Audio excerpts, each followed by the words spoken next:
நீர் தண்ணின்னும் போது தண்ணி அந்த மாதிரி எப்படி குடிக்கணும், எவ்வளவு குடிக்கணும், அந்த இதெல்லாம் இருக்கு.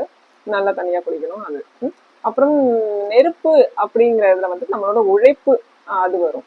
அப்புறம் ஆகாயம் அப்படிங்கிறது நெருப்புக்கு அப்புறம் காற்று. காற்று வந்து என்னன்னா நம்ம வந்து நல்ல காற்றோட்டமான இடத்துல நம்ம இருக்கணும். நைட்டு தூங்கும்போது முக்கியமா காற்றோட்டம் உள்ள அந்த மாதிரியான எக்ஸாஸ்ட் ஃபேன் கூட வச்சுக்கலாம். அந்த மாதிரியான இடத்துல தூங்கணும். அப்புறம் ட்ரெஸ் வந்து நல்லா ஹீல் பண்ற மாதிரி அந்த மாதிரியான ட்ரெஸ், காட்டன் ட்ரெஸ் யூஸ் பண்ணணும். அப்புறம் ஆகாயம் அப்படின்னும் போது நம்மளுடைய யோசனைகள் இந்த மாதிரி ரெஸ்ட், தூக்கம், அந்த யோசனை, மூளை சம்பந்தப்பட்ட விஷயங்கள் இதெல்லாம் தான் வரும். இதுல வந்து நிறைய அவ்வளோ டீட்டெயில்ஸ் இருக்கு. இது உள்ள போனோம்னா இப்ப ஃபர்ஸ்ட் அதுல அந்த நிலம்ங்கிற அந்த விஷயத்துல எப்படி சாப்பிடணும் அப்படிங்கிற விஷயத்தான் நான் இன்னைக்கு சொல்லி தரப்போறேன். ரொம்ப சிம்பிளா வந்து நம்ம வந்து மென்னு சாப்பிடணும். 32 பல்லு இருக்குதா, 32 தடவை மென்னு சாப்பிடணும். இதை சிம்பிளா ஒரு கான்செப்ட் ஞாபகம் வச்சுக்கோங்க. ஆக்சுவலா நானுமே இன்னும் ஃபாலோ பண்ணல, இனிமேதான் ஃபாலோ பண்ணணும். இப்படி மென்னு கண்ணை மூடி மென்னு என்ன சாப்பிட்றோங்கிறத கவனிச்சு நம்ம அது 32 தடவை மெல்லும் போதே அது கூழ் மாதிரி ஆயிடும். அதுக்கப்புறமா உள்ள நம்ம விழுங்கணும்னா அந்த அது மாதிரி 3 வேளை ஒரு நாள் ஜஸ்ட் சாப்பிட்டு பாருங்க. அந்த ஒரு வாய் முழுங்கிட்டு கண்ணை திறக்கும் போதே கண்ணு பளிச்சுன்னு தெரியற மாதிரி ஒரு ஃபீல் நமக்கு வரும்.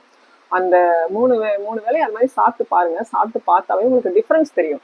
எப்படின்னா வயிறு வந்து ரொம்ப லேசா இருக்கும். சாப்பிட்ட பிறகு கனம் இருக்கும் இல்லையா, அந்த கனம் இருக்காது, ரொம்ப லேசா இருக்கும், நல்ல ஃப்ரீயா இருக்கும் வயிறு.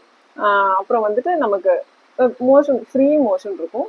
அப்புறம் வந்துட்டு இன்னும் நிறைய பெனிஃபிட்ஸ் ஒருத்தருக்கும் ஒரு மாதிரி ஃபீல் ஆகும். நீங்க அப்படி ஒரு நாள் சாப்பிட்டு பார்த்துட்டு நான் போல் வந்து டிஃபரன்ஸ் தெரிஞ்சுதான்னு சொல்லிட்டு போல் கேட்குறேன். டிஃபரன்ஸ் தெரிஞ்சுதான் ஐ ஃபீல்னு சொல்லிட்டு அதுல போல் போடுங்க. அந்த மாதிரி இந்த ஒரு விஷயத்த மட்டும் நம்ம ஃபாலோ பண்ணணும். நல்லா மென்னு சாப்பிடணும். அதாவது நுறுங்க தின்றால் 100 வயது இந்த மாதிரி நம்ம எவ்வளவோ கேள்விப்பட்டிருக்கோம். அந்த மாதிரி உணவை அருந்து நீரை சாப்பிடு அப்படின்னு சொல்லுவாங்க.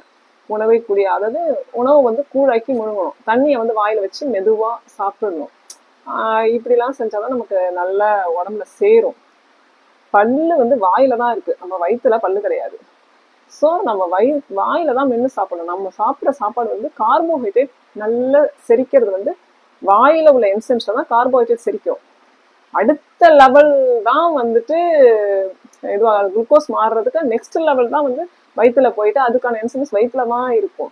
வாயில வந்து ஃபர்ஸ்ட் லெவல் செரிக்கிறதுக்கான என்சைம்ஸ் வந்து வாயில தான் இருக்குது. செரிச்சா மட்டும்தான் வயிற்றுல போய் செரிக்கும். வாயில செரிக்கலைன்னா வயிற்றுல எங்கேயுமே செரிக்காது, அப்படியே வேஸ்டா தான் போகும், உடம்புலையும் சேராது.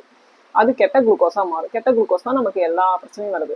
ஸோ சாப்பிடும்போது கண்ணை மூடி என்ன சாப்பிட்றோங்கிறது கவனிச்சோன்னா அப்ப வந்து மூளை வந்து இதெல்லாம் உள்ள வருது, இதுக்கான என்சைம்ஸ் நம்ம சுரக்கணும்னு சொல்லிட்டு மூளை வந்து அதெல்லாம் அப்சர்வ் பண்ணி அதுக்கான என்சைம்ஸை கரெக்டா சுரக்கும். அது நல்லா செரிக்கும். நம்ம எது சாப்பிட்டாலுமே உள்ள நல்லா செரிச்சு நம்ம உடம்புல அப்சர்வ் பண்றதுக்கு எதுவுமே கெட்ட கொழுப்பாவும் மாறாது, கெட்ட குளுக்கோஸாவும் மாறாது. இப்படி சாப்பிட்டோம்னாவே எல்லாமே நல்லா இருக்கும். ஸோ இதை மட்டும் ஒரே ஒரு விஷயம் மட்டும் இன்னைக்கு ஃபாலோ பண்ணி பாருங்க. சாட்டர்டே இந்த சனிக்கிழமை நம்ம இதை தான் சொல்லியிருக்கோம். இதை மட்டும் ஃபாலோ பண்ணுங்க. 1 வீக் ஃபாலோ பண்ணிட்டு நெக்ஸ்ட் வீக் இப்போ இன்னைக்கு ஈவினிங் போல் போடுறோம், நாளைக்கு அதுக்கு ரிப்ளை பண்ணுங்க. நெக்ஸ்ட் வீக் இதுக்கான ரிசல்ட்ஸ் உங்களுக்கு நல்லாவே தெரியும். நெக்ஸ்ட் வீக் இதை பத்தி இன்னும் கொஞ்சம் பேசலாம்.